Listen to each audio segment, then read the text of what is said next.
Francis Morel, vous êtes indiscutablement un des hommes marquants de la presse. Au moins 2 éléments pour intéresser notre public. Vous êtes un dirigeant, pas n'importe lequel, mais je vais en dire quelques mots, et un homme de médias, et en plus de médias rentables. Donc c'est vraiment intéressant pour nous, dans une école de commerce, d'entendre ce que vous pouvez nous en dire. Donc vous avez démarré en 71, licencié en droit et diplômé de Sciences Po, et vous n'avez pas commencé dans la presse, vous avez fait une vraie première expérience d'école de commerce, alors vous n'en sortez pas, puisque vous avez travaillé pendant 3 ans comme chef de produit dans l'alimentaire, la Compagnie Générale des Conserves. Dossi. Donc c'était Tipois, c'est ça, notamment. Hein. C'est loin de la presse. Alors je ne sais pas si c'est ça qui vous a fait... imbattable sur les conserves d'escargot. C'est peut-être ce qui vous a fait vous dire que ce serait plus intéressant pour réaliser vos projets, d'aller réaliser un MBA à l'INSEAD. Vous avez tout de suite visé très très haut. Et effectivement, c'est un choix qui s'est révélé très pertinent, puisqu'à partir de là, vous avez intégré la presse et vous avez une ascension extrêmement rythmée. Vous avez commencé 2 ans à la direction marketing de François, et puis vous avez pris la responsabilité ensuite de projet du groupe EDI, filiale de presse du groupe Hachette. À partir de la fin des années 70, moi, ce que j'ai constaté, c'est que vous n'occupez plus que des postes de direction générale. Donc notamment directeur général de la CELP, qui est devenu l'atelier du livre et de la presse, filiale d'Hachette également. Puis directeur général adjoint du groupe EDI, Edicet, que vous connaissiez bien, parce que vous en aviez développé les projets. Directeur général des éditions du Hénin. Là, on est au milieu des années 80 et vous rejoignez les éditions mondiales. Comme directeur délégué chargé de la presse de télévision. Alors c'est peut-être ce qui expliquera un petit détour par la télévision un peu plus tard. Et là, vous avez pris la direction générale, puis vous êtes devenu président-directeur général. Alors moi, je note là qu'à partir de la fin des années 90, des années 80, donc début des années 90, vous n'êtes plus seulement directeur général, mais président dans l'ensemble de vos fonctions. J'ai essayé de faire des grands éléments. Et notamment là, en tant que président-directeur général des éditions mondiales, vous êtes resté un peu plus longtemps qu'ailleurs. C'est un gros groupe avec énormément de titres. Je peux en citer quelques-uns, Télépoche Magazine, Dépêche Mode, Grand Reportage, toute une série de grands titres. Vous faites un détour à la fin des années 80, au milieu des années 90, dans la télévision, TF1, la présidence direction générale de TF1 International, c'est l'acquisition de droits. Mais vous revenez assez vite à la presse, puisque vous devenez PDG de Mag Media, et à ce titre d'ailleurs directeur de la publication de Télé Magazine. Et puis évidemment, après un long passage au Figaro, on est au début des années 2003, on est au début des années 2000, vous allez, et ça on le sait tous, piloter la transformation du groupe dans une des périodes les plus chahutées, et avec l'arrivée du numérique. Vous en partez en 2011. J'ai noté que dans les années 2000, ce que vous faites en plus, c'est que vous êtes président de nombreuses organisations professionnelles, les syndicats de presse, dont vous continuez aujourd'hui à être président, puisque vous êtes président du syndicat de presse quotidienne régionale. À ce titre, d'ailleurs, vous avez été national, pardon. À ce titre, vous avez été à la main de nombreuses études, notamment sur la distribution et bien d'autres. Et puis, bien sûr, depuis octobre 2001, vous êtes président-directeur général du groupe Les Échos. On va parler beaucoup de presse aujourd'hui, mais le groupe Les Échos, c'est un groupe, donc c'est aussi d'autres titres que Les Échos, Investir, Connaissance des Arts, et Radio Classique aussi, qui est dans le groupe. Donc finalement, tout ça, ça fait 42 ans dans la presse. Et un patron, pas seulement un patron de presse, mais un patron de groupe de presse. Donc vraiment, pour nous, un grand plaisir de vous recevoir. Je vais laisser... j'ai pas pris le temps de remercier nos partenaires qui sont représentés là et qui sont dans la salle, mais avec lesquels on est vraiment très heureux de vous recevoir, qui nous accueillent ici. Donc Orange, merci Laurent d'être ici. TF1, qui est bien représenté aussi, et la Société Générale, qui nous permettent, dans la chaire média, de préparer des étudiants qui soient suffisamment en confiance pour prendre de bonnes décisions. Et je dis ça parce que c'est un petit clin d'œil. J'ai vu dans Les Échos donc c'est forcément vrai, qu'une des qualités que vous considérez importantes pour prendre des bonnes décisions, c'est la confiance en soi. Donc c'est ce qu'on essaie de développer auprès de nos étudiants grâce à nos partenaires. Donc merci David, il faut que tu incarnes l'indépendance du journalisme puisque tu vas mener cet entretien de ton propre patron. Donc. Peut-être une première question. L'actualité du groupe a été marquée aussi par le rachat du groupe Le Parisien. Donc on voit bien que vous êtes un homme de presse et un homme qui croit à la presse. La première question que j'ai envie de vous poser, c'est qu'est-ce qui vous rend optimiste pour ce métier, puisqu'on voit quand même que c'est structurellement une activité qui semble en déclin. Et il y a quelques années, ou il y a assez peu de temps, finalement, la question qu'on se posait dans les groupes de presse, c'était plutôt, on sait qu'on va mourir, mais est-ce qu'on peut essayer de mourir lentement? Alors qu'est-ce qui vous donne aujourd'hui confiance pour à la fois investir et se développer dans ce métier? Parlons peut-être un peu d'abord en général du métier, puis après on parlera plus spécifiquement du groupe Les Échos et du Parisien. Alors, déjà, sur le métier, il faut avoir conscience d'une chose, c'est qu'aujourd'hui, quand on regarde l'univers de la presse quotidienne, finalement, c'est un univers où les groupes, quasiment tous, vont être bénéficiaires. Alors, je ne dis pas qu'ils vont gagner des centaines de millions, ni même des dizaines de millions. Mais Le Figaro est un groupe qui gagne de l'argent, je peux en parler, avec des montants tout à fait significatifs. Le Monde, maintenant, gagne. Les Échos, nous en gagnons. Donc, je ne dis pas, et on va en reparler, que l'avenir est rose et qu'il n'y a aucune difficulté, au contraire, il y en a beaucoup, mais le redressement économique de cet univers, il a été fait pour un certain nombre de raisons dont on parlera, et ce qui fait que sur l'avenir de nos groupes, personnellement, je ne suis pas inquiet si on sait continuer à travailler bien, de façon déterminée et en prenant un certain nombre de virages. On va en reparler un peu plus. Ça, c'était le premier point pour donner une tonalité moins sombre et pour dire que l'impression que finalement il faut absolument quitter la presse parce que c'est un univers sinistré qui est en train de sombrer. Je crois au contraire que c'est un univers qui a bien su prendre le virage et qui aujourd'hui est toujours dans la tempête, mais on a moins à écoper. Voilà, il y a moins d'eau dans la cale. Autre point, je vous remercie d'être là. Et ce que je voudrais dire, c'est que vous avez raison de le dire, parce que je trouve que la presse, et c'est pour ça que j'y suis toujours, c'est le média le plus intéressant. D'abord, c'est à mon avis le seul média qui soit d'abord un média de contenu. Je l'explique. C'est le seul média, par exemple, que lorsque vous le consommez, vous ne faites que ça.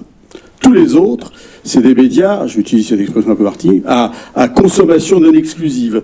C'est-à-dire que quand on écoute la radio, en même temps, on est en train de se raser, de se faire couler son thé, ou de conduire sa voiture. Mais jamais on passe son temps à écouter la radio d'une façon unique. De même, la télé, vous êtes chez vous, mais vous regardez la télé en dînant, en bavardant avec votre femme et vos enfants. Jamais vous ne faites ça exclusive. Et la presse, à l'inverse, c'est un média à contenu, à consommation exclusive. On ne fait que ça. Et pourquoi on ne fait que ça? Parce que, à mon avis, alors là c'est encore plus prétentieux ce que je vais dire, je pense que c'est un média intelligent et que c'est, sur le fond, le seul vrai média intelligent.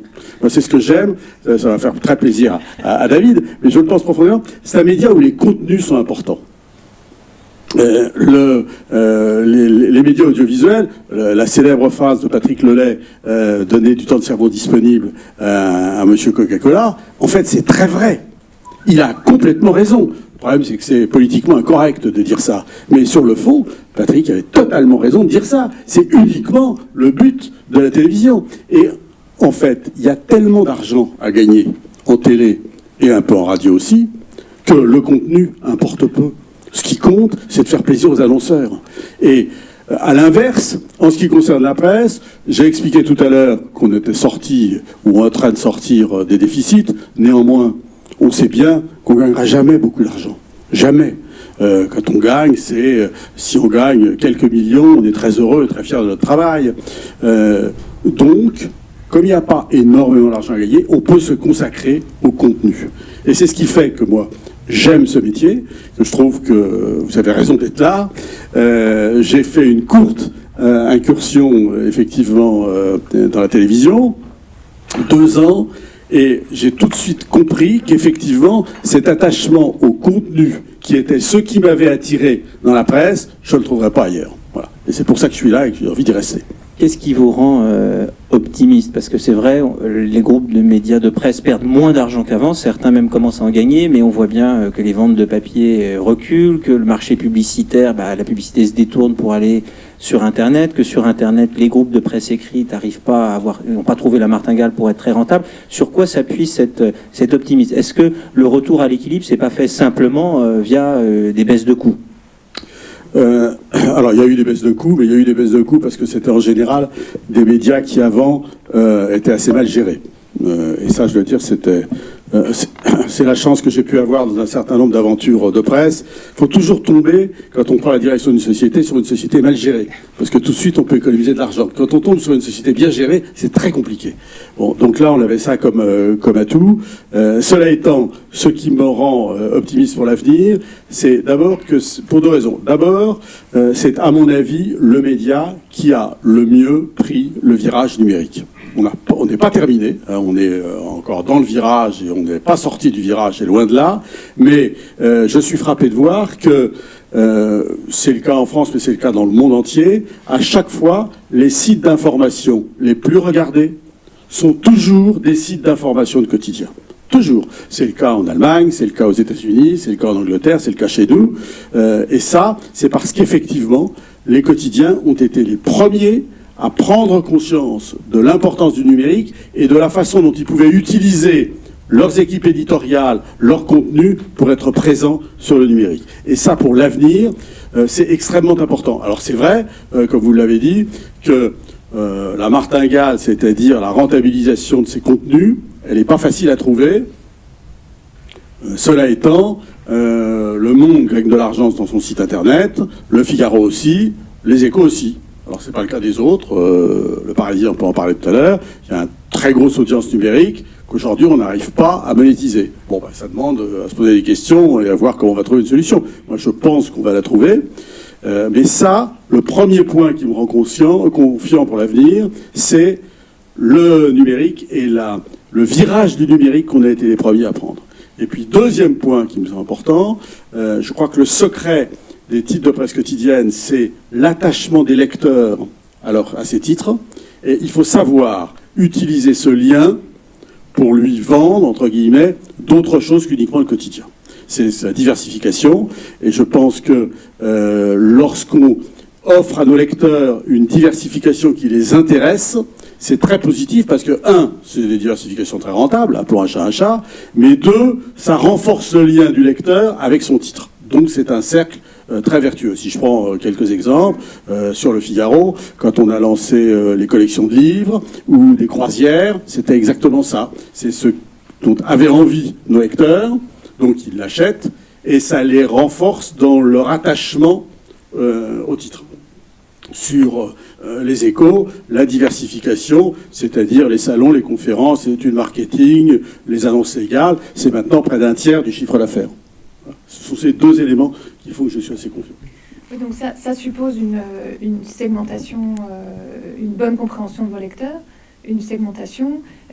Quand vous rachetez Le Parisien, même si je fais une incursion déjà dans la partie qui concerne le groupe, mais est-ce que les lecteurs, le profil des lecteurs est suffisamment proche pour que ça justifie cette opération? Est-ce qu'il y a derrière cette idée que ce développement des services, cette diversification pourra parler à l'ensemble des lecteurs des deux titres réunis? Alors, pas du tout. Parce que, effectivement, ce qui est important pour faire tout ça, c'est de commencer à bien connaître ses lecteurs. Mais c'est la base de toute industrie. Il faut savoir à qui on parle et quel produit on fait, pour qui on veut le vendre. En ce qui concerne Le Parisien, il est évident que Le Parisien et Les Échos, c'est quasiment à deux bouts du spectre.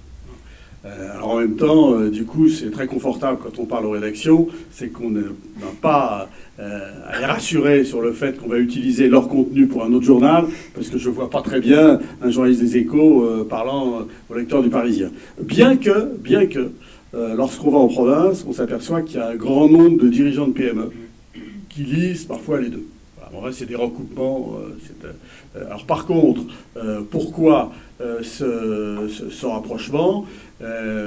D'abord parce qu'il y a un problème de taille critique dont on parlera tout à l'heure, mais surtout, il y a deux activités où c'est intéressant d'avoir des titres complémentaires. Le premier, c'est le numérique.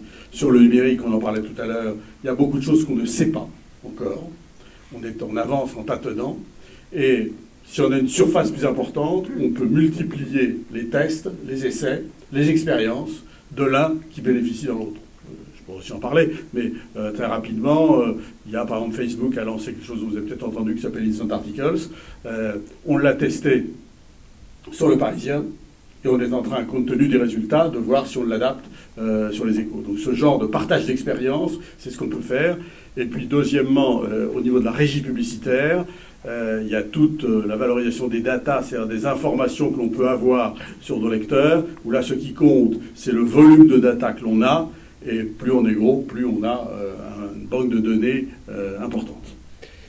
Un mot peut-être sur les jeunes. Est-ce que la presse, d'une manière générale, que ce soit en papier, peut-être moins en numérique, mais est-ce que les jeunes générations risquent pas quand même de se détourner? Est-ce que les grandes marques, les Échos, le Parisien, même l'Équipe ou d'autres, ne sont pas finalement des marques qui risquent de vieillir aussi vite que leur base de lecteurs? Est-ce qu'on n'a pas un problème générationnel dans ce métier? Alors deux choses distinctes, c'est la lecture sur papier et la lecture de la marque. La lecture sur papier, c'est une vraie question. Personnellement, je ne vois pas la disparition du papier à court terme. Je pense que les gens qui ont l'habitude de lire des journaux papier, et qui ont 50, 60 ans et qui le lisent depuis 10, 15 ans, je pense qu'ils n'arrêteront pas. Cela étant, les jeunes qui ont 20 ou 25 ans, est-ce que demain, ils liront du papier? Honnêtement, j'en sais rien. Donc là, il y a un vrai point d'interrogation. Par contre, ce qui me rassure, c'est qu'on s'aperçoit qu'ils fréquentent énormément les marques à travers des sites Internet. Et c'est ça, je reviens à l'importance que j'attachais au virage numérique qu'avait pris la presse quotidienne, parce que ça, c'est extrêmement important pour notre avenir. C'est ça qui me rend optimiste. Et donc, je ne suis pas optimiste. Enfin, je ne sais pas ce qu'il en sera des Échos en tant que journal papier. Je pense que la marque Les Échos, a priori, je n'ai pas d'inquiétude sur sa pérennité, parce qu'on continuera à aller la voir sur le numérique. Et alors, juste pour terminer là-dessus, néanmoins, il faut multiplier les initiatives pour mettre le journal ou son site Internet en main de ses lecteurs. Il y avait sur le Figaro étudiant, quand on a lancé les Échos Start qui s'adressent aux jeunes, dans la caractéristique des Échos Start, c'est qu'on ne s'adresse pas aux jeunes qui rentrent en université, on s'adresse au contraire aux jeunes qui vont quitter l'université, puisque c'est cela qui nous intéresse. Bon, bah, c'est quelque chose qu'on a fait essentiellement sur digital, parce qu'on sait que ces jeunes, c'est pas la peine de leur offrir du papier, c'est d'abord le digital. Mais on a lancé une application qui s'appelle les Échos Start, pour les amener à consulter les Échos au moment où ils vont abandonner leurs études supérieures pour rentrer dans la vie active, pour commencer à les habituer à fréquenter le titre. Et ça, je crois que c'est très important. Le monde de la presse, c'était un monde avec des barrières à l'entrée assez fortes. Il y avait finalement un club de journaux. Le monde d'aujourd'hui, c'est un monde beaucoup plus fragmenté. Est-ce que cette jeune génération risque pas quand même d'être beaucoup plus infidèle, entre guillemets? C'est-à-dire, est-ce qu'elle va s'attacher durablement? Est-ce qu'on arrive à les fidéliser, à les faire payer, à les abonner à nos services, vous voyez?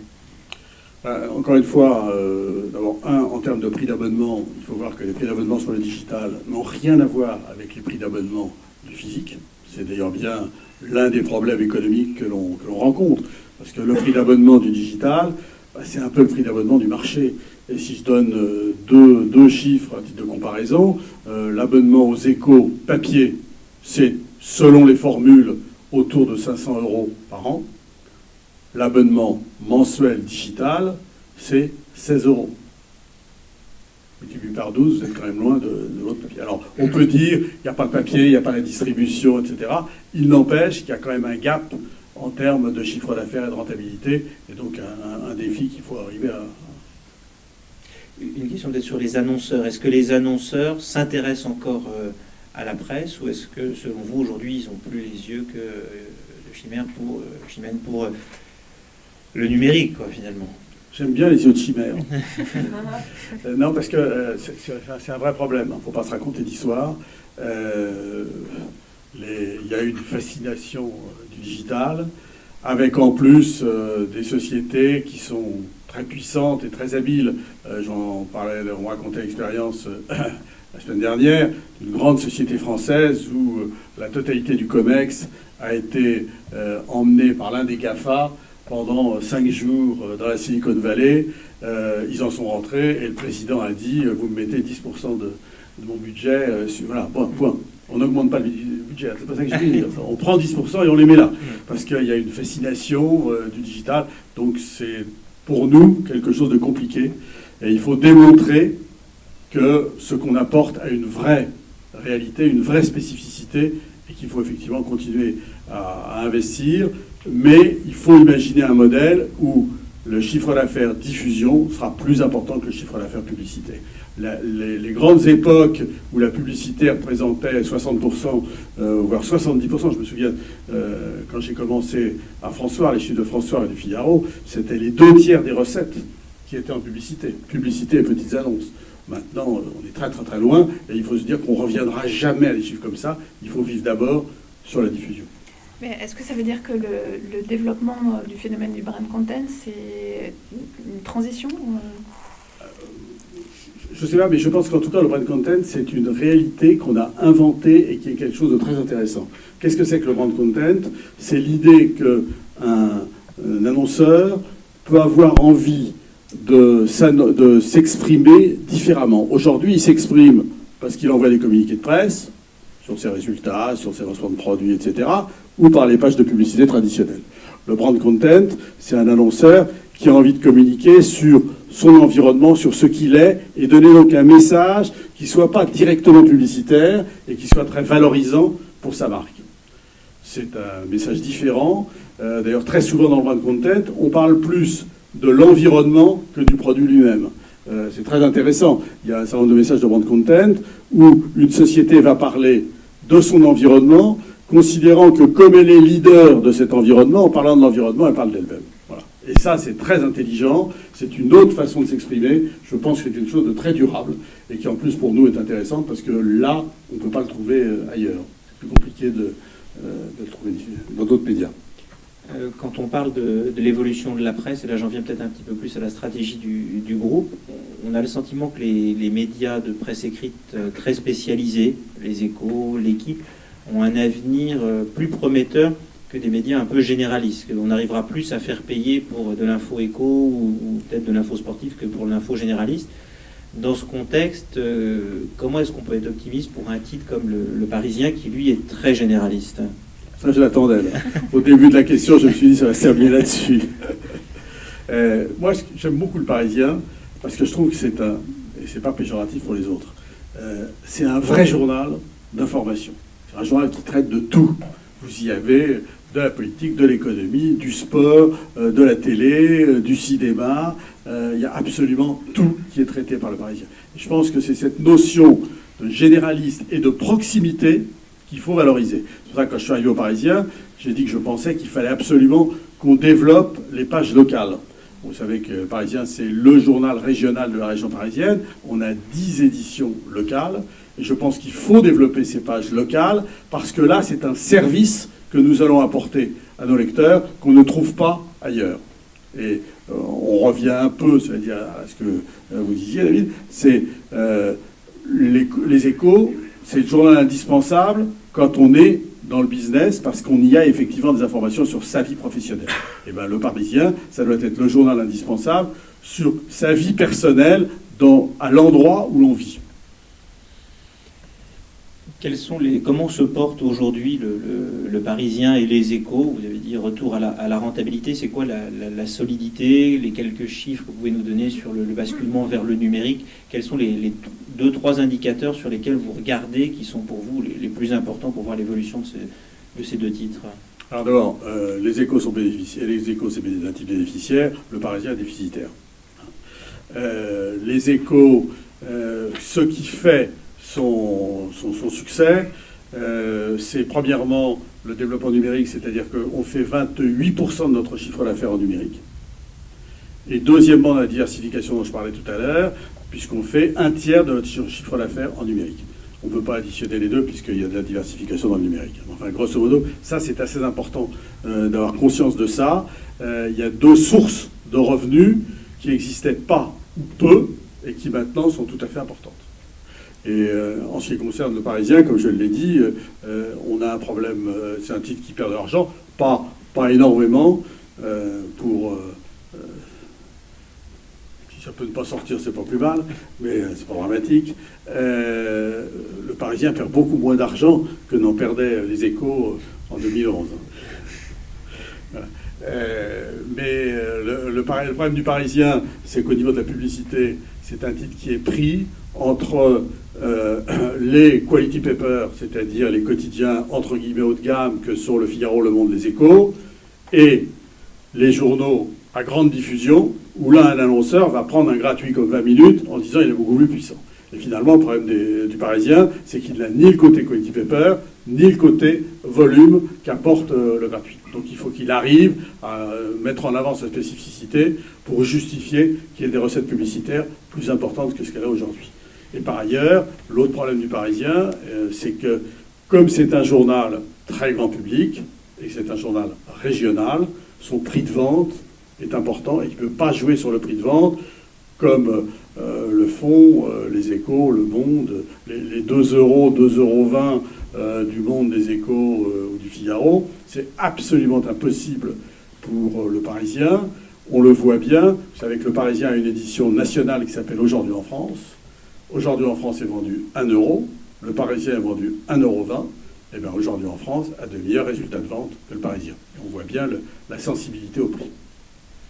Sur les abonnements digitaux, à l'équipe, ils ont aujourd'hui une vraie progression de leurs abonnements digitaux.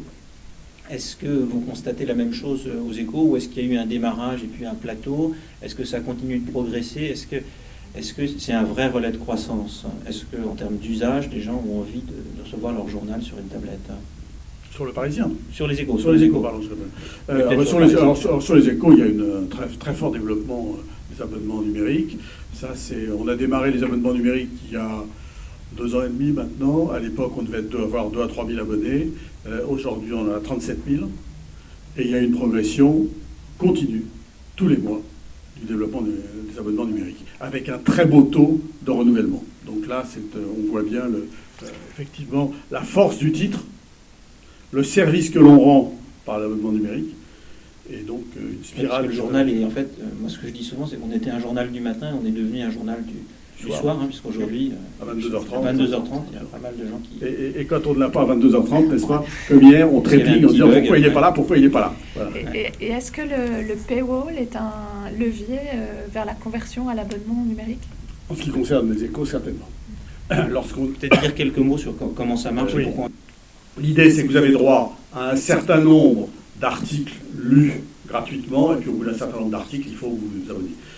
Donc au départ, c'était 8 articles, et puis au bout de 8 articles par mois, il fallait s'inscrire. Si on s'inscrivait et qu'on laissait donc ses codes, on avait droit à 2 articles de plus, et au bout de 10 articles, on était obligé de s'abonner. Clairement, on a vu le développement des abonnements numériques en parallèle à la mise en place du paywall, donc un succès, et on a en plus redescendu le mur, c'est-à-dire qu'aujourd'hui, c'est 5 articles plus 2, au lieu de 8 plus 2. Donc on cogne le mur beaucoup plus tôt qu'avant, ce qui amène une accélération des abonnements. Ça, c'est très vertueux. Et est-ce qu'on peut adapter, transformer cette stratégie, l'adapter aussi aux Parisiens, ou c'est plus difficile? C'est sûrement plus difficile, mais c'est ce qu'on va faire. Rendez-vous dans 1 an, je dirais ce qu'il en est, parce qu'on va démarrer effectivement ça à l'été. Je pense que c'est indispensable, parce que on ne peut pas donner des contenus gratuitement. Pour moi, quand je l'ai mis en place sur les Échos, parce qu'aujourd'hui ça semble une évidence, quand je l'ai fait, beaucoup de gens aux Échos et dans mes concurrents, mes confrères, m'ont dit c'est de la folie, les gens vont tous partir. Et moi, ma position, c'est de dire, si on a un contenu de qualité, il faut qu'on le fasse payer, parce qu'on ne peut pas accepter que les gens le lisent gratuitement et qu'ensuite ils aillent payer pour acheter le papier si c'est la même chose. C'est pas possible. Donc si on a quelque chose de bien, il faut le faire payer. La chance qu'on avait sur les Échos, c'est pardon David, c'est la qualité éditoriale. Hein, c'est la qualité de ce qui est produit qu'on ne trouve pas ailleurs au niveau économique. Je veux bien qu'on aille voir les cahiers de tel ou tel autre de mes confrères, ils n'ont rien à voir avec ce que font les Échos. Donc c'était effectivement quelque chose sur lequel on pouvait imaginer que le paywall et l'abonnement numérique, ça allait prendre. C'est évident que sur le Parisien, c'est plus compliqué. Moi, je pense qu'il y a un certain nombre de façons de travailler qui doivent nous permettre d'y aller quand même, et que c'est indispensable d'y aller, donc on va le mettre en place à l'été. Est-ce que le groupe a aujourd'hui la taille critique? On voit que je t'ai posé la question, excuse-moi. On voit que l'univers des médias se concentre de plus en plus. Il y a eu beaucoup de consolidation dans la presse écrite. Est-ce qu'aujourd'hui, c'est un groupe qui a la taille critique Pourquoi c'est important d'avoir la taille critique, déjà? Et est-ce que le groupe a la taille critique? Alors, je suis gêné pour répondre à ça parce que j'ai jamais su ce que ça voulait dire que la taille critique. Parce que je ne sais pas à quel niveau on a la taille critique et à quel niveau on ne l'a pas. Moi, ce qui me semble, c'est ce qui est important, c'est d'avoir une taille suffisante pour avoir les moyens de son développement. Moi, ce qui me semble intéressant, c'est, comme je le disais tout à l'heure, sur le numérique, d'avoir suffisamment de façons de jouer pour tester un certain nombre de choses et d'avoir les moyens d'investir dans ces tests. C'est ça qui me semble plus important. C'est au niveau des datas dont je parlais un peu tout à l'heure, d'avoir effectivement une banque de données à proposer aux annonceurs qui soit suffisamment importante pour intéresser les annonceurs. Alors est-ce que la taille critique, elle est à 300 millions, à 500 millions, à 700 millions, je ne sais pas. Pour le moment, nous, on est à quasiment 400 millions. Je trouve qu'on fait beaucoup de choses, qu'on a des moyens de travailler. Et pour le moment, ça me semble bien. Vous parlez beaucoup d'expérimentation. Merci, parce que je cache la vue.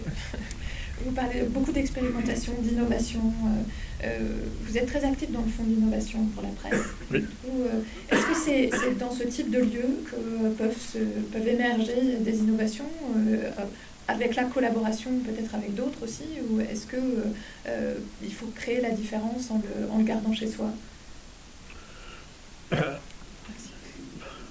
Je pense en tous les cas que c'est un lieu où, grâce à l'appui de Google, et là on pourra en parler tout à l'heure parce que moi je ne suis pas du tout de ceux qui vont se battre contre ces gens-là, parce que justement je comprends pourquoi, grâce à leur appui, on peut développer un certain nombre d'initiatives qu'on ne pourrait pas faire tout seul.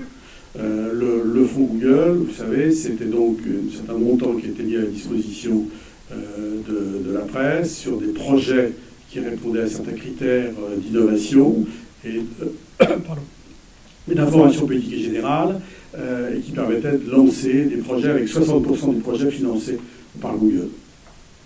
Je pense que ça a été très discuté, parfois très décrié. Pour en dire un mot, moi, mon métier, c'est d'accélérer la mutation numérique de mon entreprise.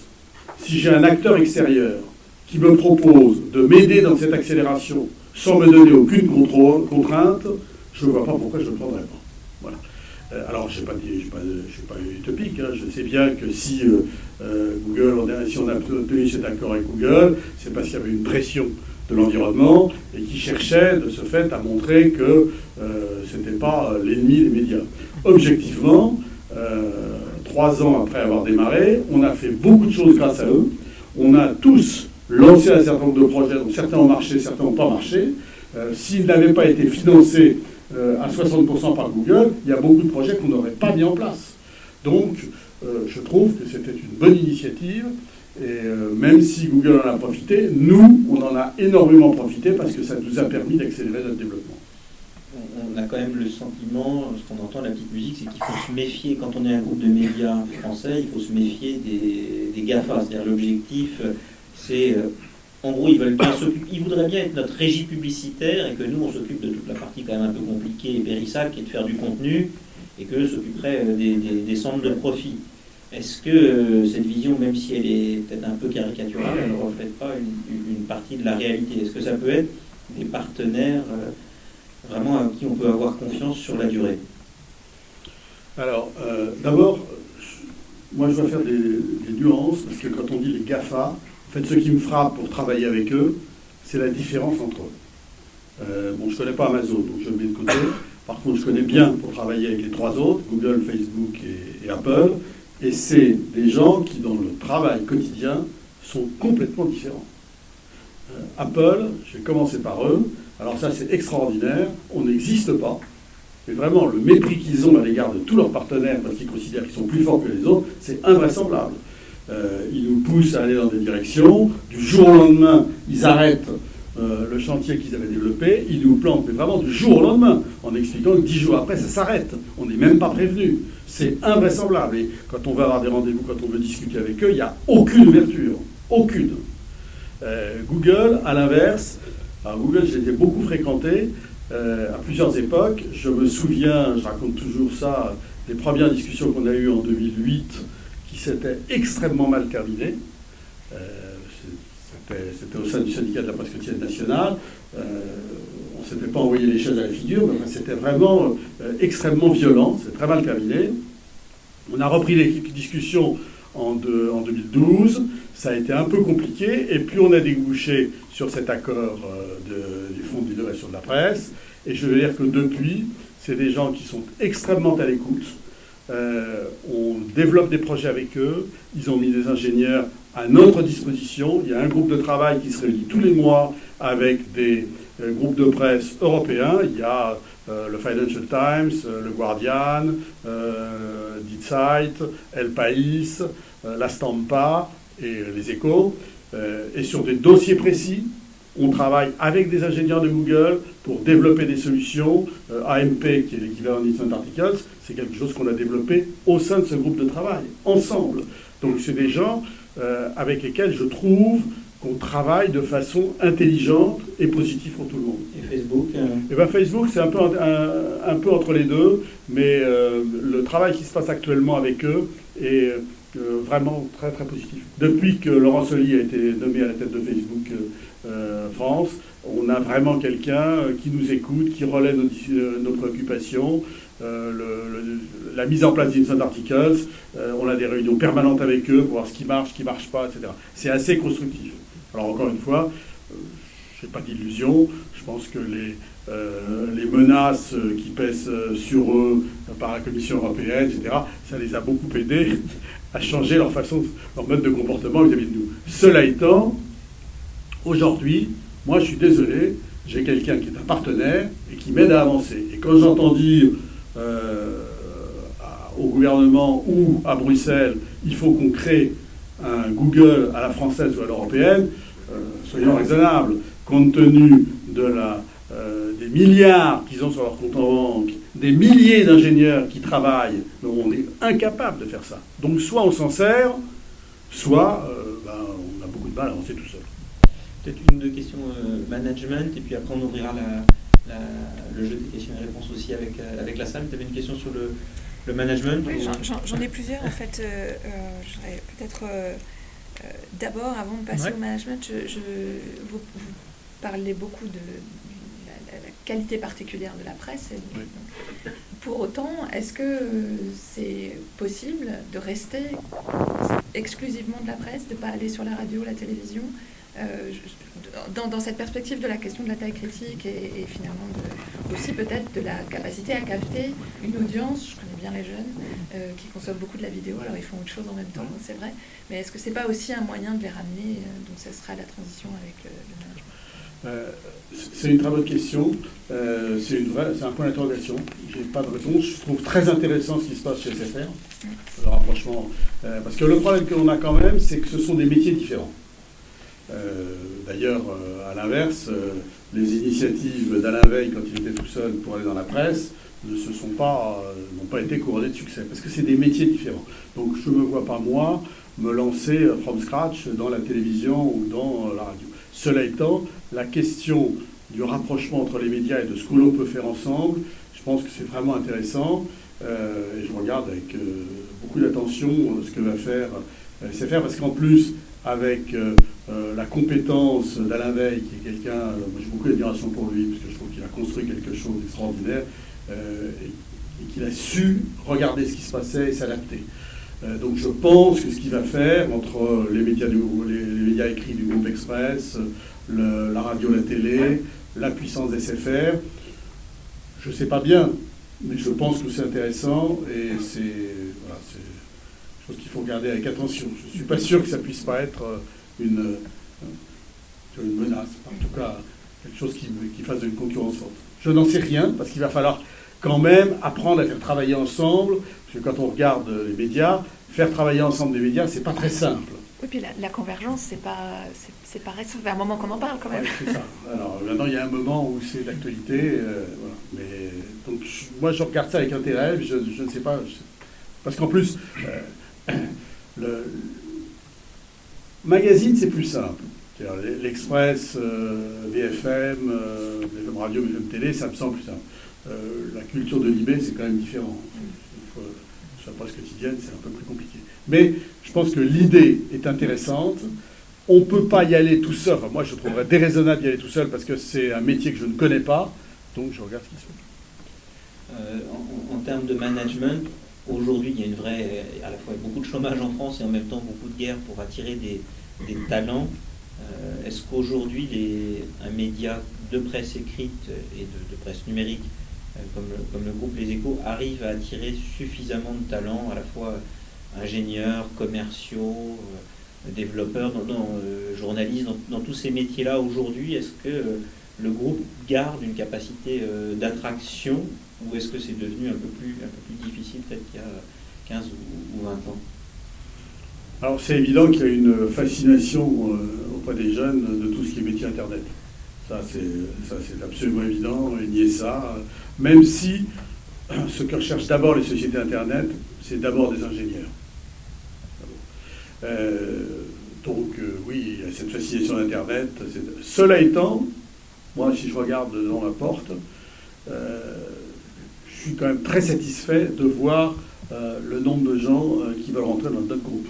Je parle de notre groupe, je ne parle pas de la façon générale, mais je ne citerai pas de nom, mais il y a un certain nombre... des CV. Oui, absolument. J'ai des appels de gens qui voudraient venir, qui sont des gens vraiment intéressants et qui ont envie de venir. Et là, je me dis qu'au-delà du média, il y a l'attractivité des titres, de leur image, de leurs équipes, qui fait que, oui, c'est... Et au-delà du recrutement, de cette arrivée des jeunes, pour vous, le digital, qu'est-ce que ça change dans le management à proprement parler? Est-ce que ça change quelque chose? Et si oui, qu'est-ce que ça modifie? Le digital, d'abord, ça forme sans aucun doute à être plus réactif qu'on ne l'était avant, plus souple, plus dynamique. Mais cela dit, les règles de management, pour moi, restent à peu près les mêmes. Hein. Le principe, je dirais d'une très très très grande banalité, excusez-moi, le principe du management, c'est de donner envie aux gens. C'est-à-dire de leur expliquer où on veut aller, quel est le chemin, pourquoi on veut y aller, comment on veut y aller, et de leur donner envie d'y aller. Voilà, c'est ça. Et moi, c'est ce que j'aime, c'est en permanence d'expliquer et d'emmener avec moi des gens qui ont envie. Et quand il y en a au départ qui sont assez rétifs ou réticents à avancer, c'est ce que je trouve le plus amusant et le plus passionnant, de leur expliquer et d'essayer de voir qu'un an après, ils sont avec moi. Alors, et ça, c'est David qui pourrait mieux en parler. On a déjà posé beaucoup de questions. Peut-être qu'il en reste quand même quelques-unes dans la salle. Oui, monsieur, levez un peu les mains que je puisse identifier. Ouais, je vais au fond et je reviens. Bonjour, Brice Kissot, c'est éditeur de livres, pas de presse. Je suis content de vous avoir en face de moi parce que je lis 3 quotidiens tous les jours, c'est Le Monde, Les Échos et Parisien. Très bien, très bien. Gardez quand même le 3e. Alors, le 3e, je l'aime beaucoup, mais alors il y a quelque chose qui va peut-être pas vous plaire, c'est que je ne l'ai jamais acheté. C'est-à-dire que le Parisien, je le vois tous les jours dans le café. D'ailleurs, je vais exprès dans un café où je suis sûr qu'il y en a 2 exemplaires. Moi, j'en ai à disposition tout de suite. Et également, les 2 applis ou les 3 applis que je consulte le plus, c'est Le Monde, le Parisien, et une appli sur le résultat du foot. Là, vous m'annoncez que le Parisien va passer en payant. Je suis épouvanté, je le dis tout de suite, parce que je n'ai jamais été habitué à payer quoi que ce soit pour le Parisien. Comment vous allez essayer de me convertir? Et je ne suis pas sûr d'avoir envie d'être converti. J'espère que je vais vous convertir, pas ce matin. J'espère que vous aurez suffisamment envie de lire le journal pour être converti. Alors maintenant, sur l'histoire des cafés, il faut savoir que les cafés, c'est pas nous qui leur donnons, hein. Ils l'achètent. Ça, c'est d'ailleurs très intéressant. Parce que le nombre de cafés qui achètent des exemplaires, parce qu'ils savent que leur clientèle, elle a envie de la voir le matin, ça montre que c'est un journal qu'en fait, qui génère une envie.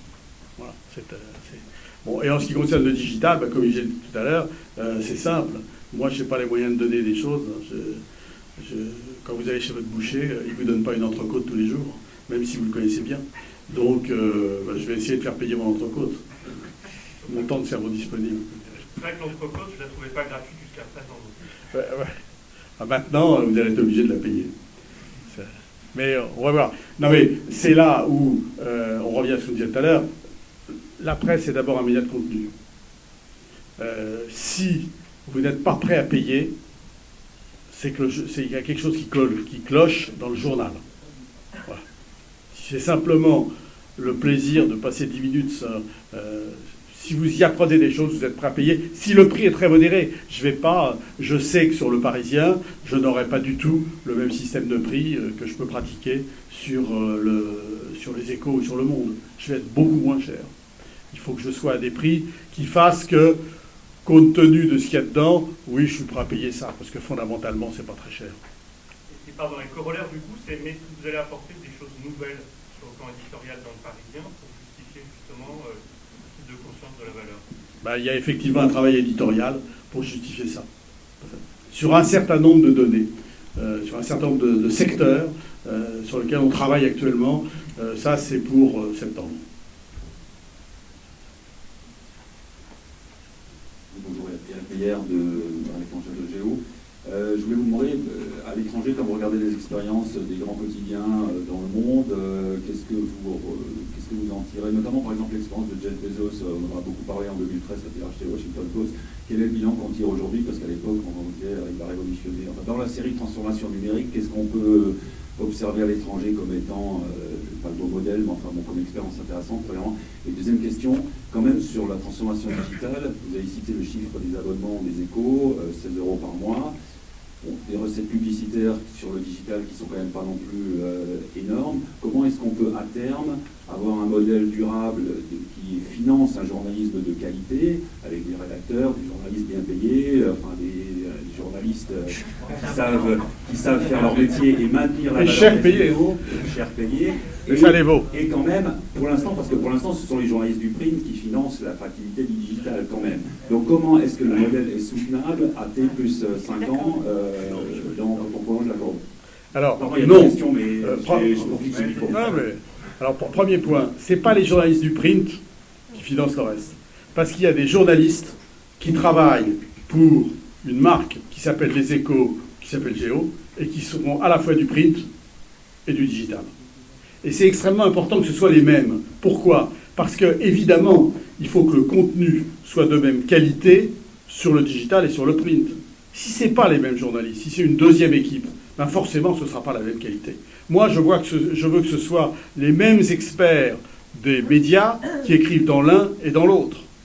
C'est évident. Et donc, premier point, moi, quand je présente aujourd'hui les résultats, mes comptes annuels à mon actionnaire, je ne présente plus les résultats des Échos print et les résultats des Échos digital. Je lui présente les résultats des Échos, dans lesquels j'ai globalisé print et digital. Et je lui ai dit tout de suite, parce qu'au départ ça a été un peu un choc, il m'a dit mais pourquoi? Je lui ai dit non, j'ai pas de raison d'isoler, parce que c'est la même équipe éditoriale, c'est les mêmes lecteurs qui vont de l'un à l'autre, et c'est le même produit, c'est la même marque. Et il faut que je puisse passer de l'un à l'autre. Ce qui compte, c'est l'exploitation, le résultat financier de l'ensemble qui s'appelle les Échos, et pas le résultat du print ou le résultat du digital. Ça, c'est le premier point. Alors, il y a une question sur Bezos. Et oui, absolument. Est-ce qu'à 16 € avec des recettes publicitaires plus difficiles, on va quand même s'en sortir? Je crois qu'il y avait deux questions. Oui, c'est ça. Alors, aujourd'hui, à 16 €, on est même à 50.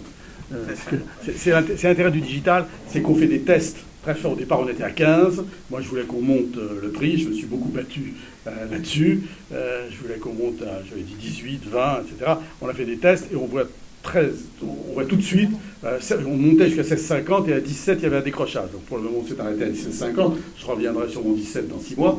Mais donc on arrive très bien à tester et on s'aperçoit qu'à 16,50, oui, on peut s'en sortir. Et l'ensemble Écho, le problème que l'on a, cela dit, sur l'ensemble Écho, et que tous les titres ont, c'est la baisse du papier, de la diffusion papier, plus forte ou plus rapide que la progression du numérique. Or, comme le numérique est à un prix inférieur, il est évident que la baisse papier, ça a des conséquences dans le compte d'exploitation qui est assez forte. Voilà. Donc on voit bien les deux courbes qui se croisent, et il y en a un qui est beaucoup plus raide que l'autre. Donc ça c'est l'un des problèmes. Et c'est pour ça que je voulais augmenter le prix, parce que je pense qu'il faut arriver à remédier à cette contradiction des inversions de courbe. Washington Post. Alors, les chiffres, je ne sais pas si David en a, moi, je n'ai pas eu vraiment de chiffres des résultats du Washington Post. Cela étant, ce qui m'a frappé, c'est qu'on a été dire ensemble au début de l'année au Washington Post, et ce qui m'a frappé, c'est le changement culturel. Alors ça, c'est extrêmement frappant. Je crois qu'on était tous dans la salle de rédaction. Il n'y a pas de papier nulle part. Quand vous allez dans la salle de rédaction d'un journal, il y a des papiers partout. Partout. Des vieux journaux, des trucs de la rédaction. Là-bas, il n'y a pas un papier. Il y a des écrans partout. Des écrans avec le site, avec les courbes d'audience, avec les articles qui sont lus, des écrans instantanés. Il y en a absolument partout dans la rédaction. Et puis, dernier point qui est fondamental sur le changement que ça a apporté, quand nous avons assisté à la conférence de rédaction.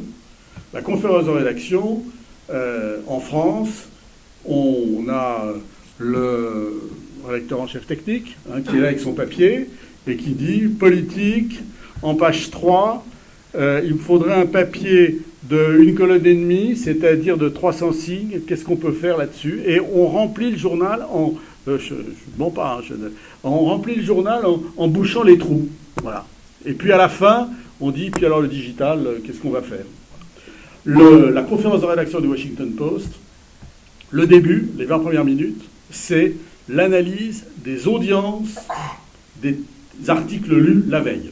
On a d'ailleurs dans le dos du rédacteur en chef les courbes de la veille. Et donc on passe en revue les articles qui ont été lus, ceux qui n'ont pas été lus, pourquoi ils n'ont pas été lus, on parle de ça. Ensuite, on parle de l'actualité et des sujets qu'on va traiter, sans jamais parler du papier. Jamais. Et la conférence se termine vers 10h15, 10h30. On n'a jamais parlé du journal du lendemain. Et on a été posé la question, et ils nous ont dit, mais non, là, on lance des sujets. Et puis ces sujets, de toute façon, on va les mettre sur le site au fur et à mesure. Et sur les coups de 16-17 heures, en fonction de ce qui sera passé, on décidera de ce qu'on mettra dans le papier. Mais toute la préoccupation, c'était les articles, les thèmes et le digital. Et puis à la fin, on parlera. Je trouve qu'en termes psychologiques, c'est une révolution extraordinaire. Et puis ils ont eu aussi de l'argent pour développer des applis. Je crois qu'ils mettent beaucoup l'accent sur les applis. Absolument. Je ça assez... Un développement effectivement de beaucoup d'applis sur certaines thématiques. Et là aussi, on voit l'intérêt d'avoir une certaine taille et d'avoir les moyens de lancer des tests. Ils ont eu envie d'avancer, envie de se développer, sans hésiter dans leurs initiatives. Ça, c'est très fort. Bonjour, Marie-Caroline Missire, je dirige la rédaction de l'Étudiant. Vous avez beaucoup parlé de la qualité ou de l'aptitude à prendre le virage numérique de la presse. Je voulais vous interroger sur les qualités, à votre avis, vous l'avez un peu évoqué, d'un manager de médias dans ce contexte, et notamment face à la résistance au changement. Parce qu'on le sait, ce virage numérique, c'est pas fait sans difficulté. Il y a encore des rédactions où l'idée de produire sur le web est mal vue, mal perçue, où l'idée d'un pilotage par l'audience fait hurler une rédaction. Voilà, donc quelle vision vous avez là-dessus sur la résistance au changement notamment ? Je pense que c'est un vrai sujet.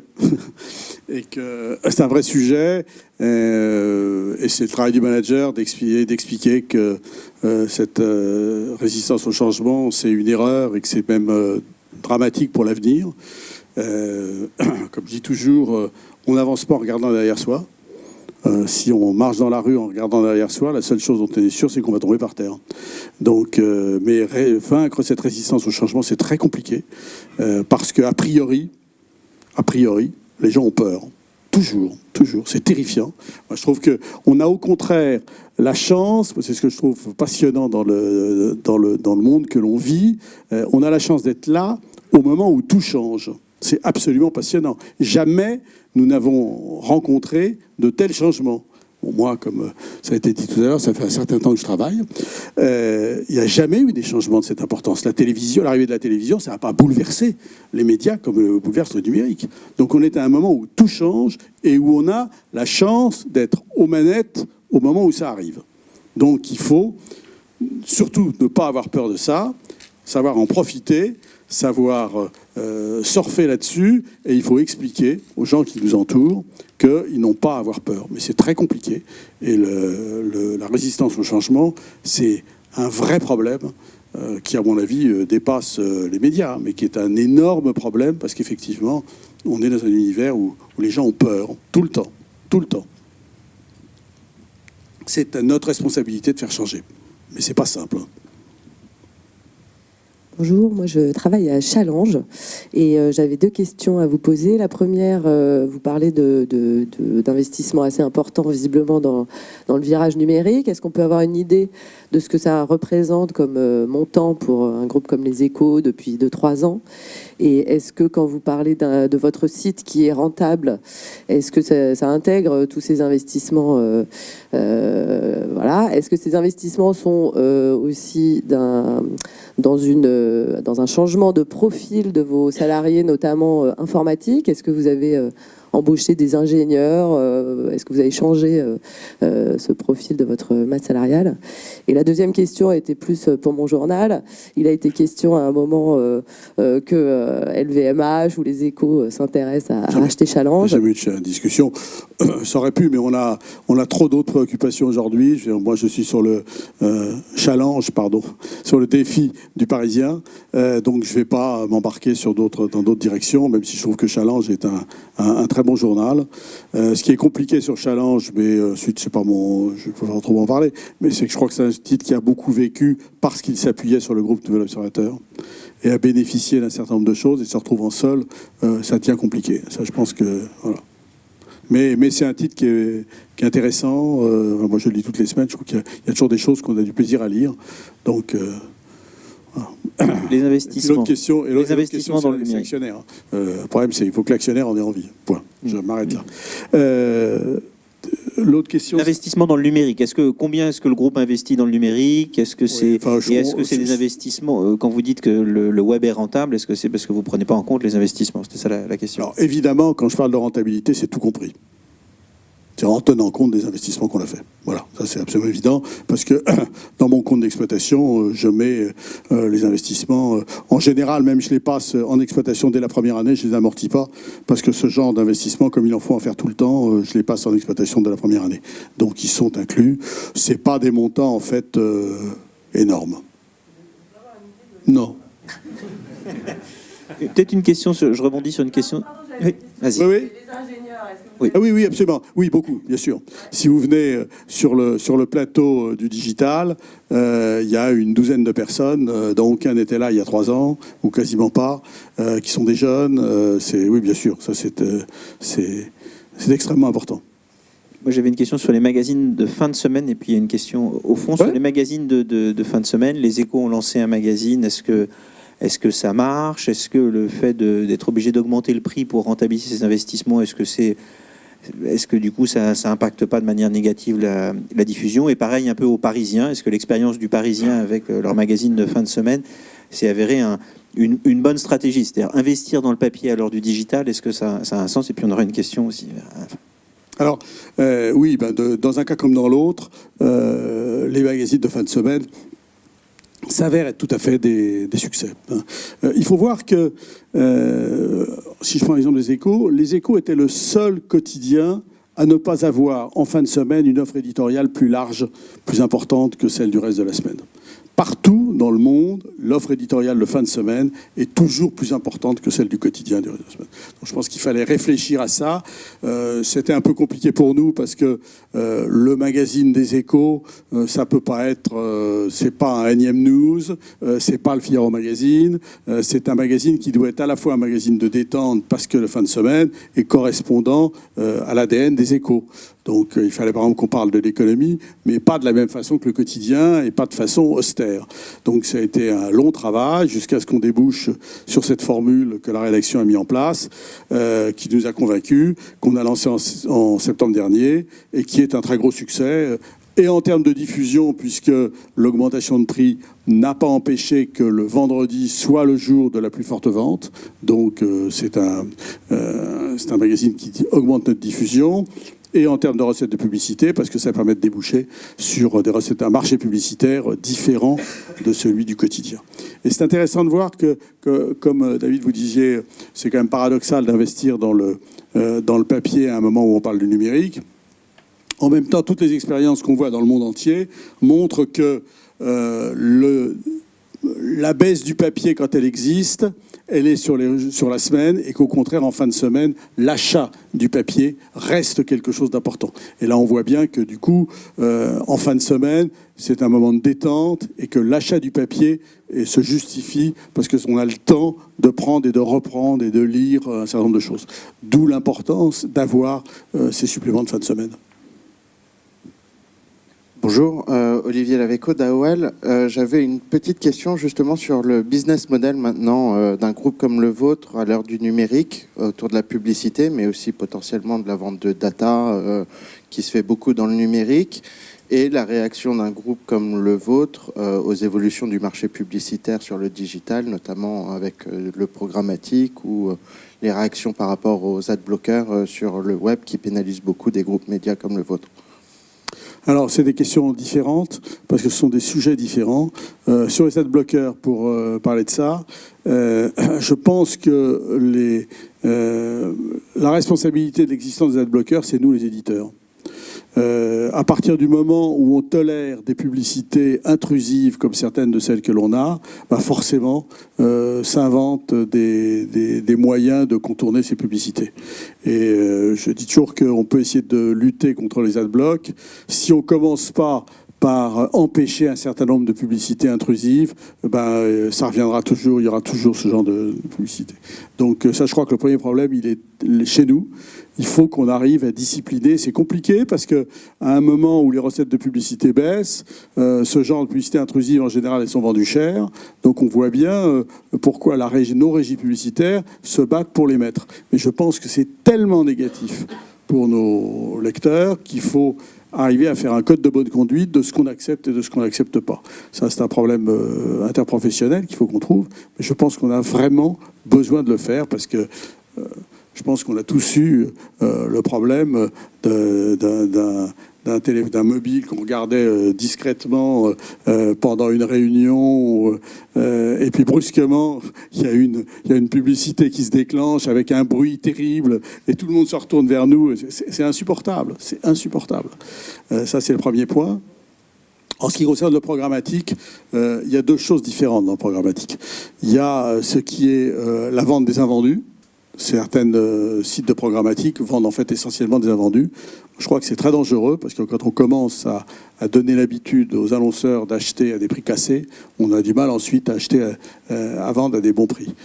Par contre, le programmatique, si c'est proposé à des annonceurs des cibles par l'utilisation des datas, c'est absolument une richesse que l'on peut leur apporter.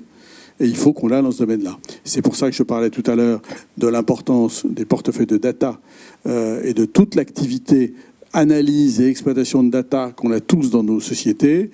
Et c'est un secteur sur lequel nous, donc, c'est encore une fois, c'est l'une des raisons du rapprochement avec le Parisien et avec la régie de l'équipe, puisque la régie de l'équipe fait partie de l'ensemble. Mais on a également des discussions avec d'autres titres extérieurs pour constituer une DMP plus large, plus puissante, avec des clusters, des niches, des offres de services, des offres de marché assez fortes. Et là, c'est au contraire un atout si on sait bien travailler. J'ai peut-être une dernière question qui s'adresse qui n'est pas spécifique aux médias, mais qui s'adresse aux dirigeants très modernes que vous êtes. Plus je vous entends, plus je trouve que c'est vraiment frappant. Est-ce qu'une initiative comme celle du Shadow Comex mise en place chez Accor, c'est quelque chose qui vous semble avoir du sens? Vous parlez beaucoup des jeunes, vous les écoutez manifestement, vous parlez d'innovation, d'expérimentation. Est-ce que c'est quelque chose que vous pourriez mettre en place ou inventer à votre main? Oui, honnêtement, je suis pas sûr. Je me demande si c'est pas un truc, un coup marketing, un coup d'image. Voilà. Bon, j'ai peut-être tort, hein, je réserve, peut-être que dans... Peut-être quoi? Il le fait vraiment. Oui. Mais il faudrait que je réserve ma réponse. Je regarde ça. Pour le moment, ma position, c'est de dire, c'est quand même un peu un coup d'image, parce que dans un COMEX, ce qu'il faut, c'est quand même connaître extrêmement bien tous les tenants de la société. Ce qui marche pas, pour les difficultés que l'on a, quel est le marché. Et le COMEX de jeunes, qui par définition au départ, il ne va pas connaître ça. Donc il va débarquer. J'ai peur qu'il ne débarque un peu avec des idées un peu simplistes qui ne correspondent pas du tout à la réalité. Mais peut-être que j'ai tort. Je regarde quand même, parce que si ça marchait, je trouve l'idée est intéressante. Voilà. J'ai l'impression que c'est un peu un gimmick. Mais... Parce qu'encore une fois, prendre une décision au sein d'un COMEX, c'est compliqué.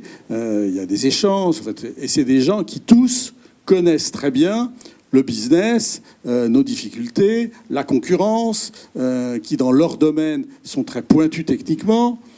Et même là, dans les 7-8 personnes du COMEX, on échange, on n'est pas d'accord, mais c'est uniquement entre gens qui connaissent parfaitement les sujets dont ils parlent. Et là, on va faire un COMEX de jeunes qui auront 2 ans d'ancienneté, ou 3, enfin bref, en tout cas qui connaîtront pas aussi bien, me semble-t-il, que les membres du COMEX. Mais voilà. Aujourd'hui, je n'y pense pas, je n'ai pas envie de le mettre en place, mais je regarde parce que je trouve que l'initiative est quand même, c'est malin, et ça peut être intéressant. Voilà. En plus, ça peut être intéressant surtout dans, je ne sais pas si ça apportera des choses, mais en tout cas, ça amènera ces éléments à être sensible à ce qui se passe dans l'entreprise et à être donc intégré à l'entreprise. Et ce lien avec l'entreprise qui est très important, de créer un sentiment d'appartenance, une fierté, une envie de ce point de vue-là, c'est assez intéressant. C'est pour ça que je regarde, parce que ça peut être intéressant. Voilà. Merci à toutes et à tous. Merci Francis. Merci beaucoup. Et bonne journée.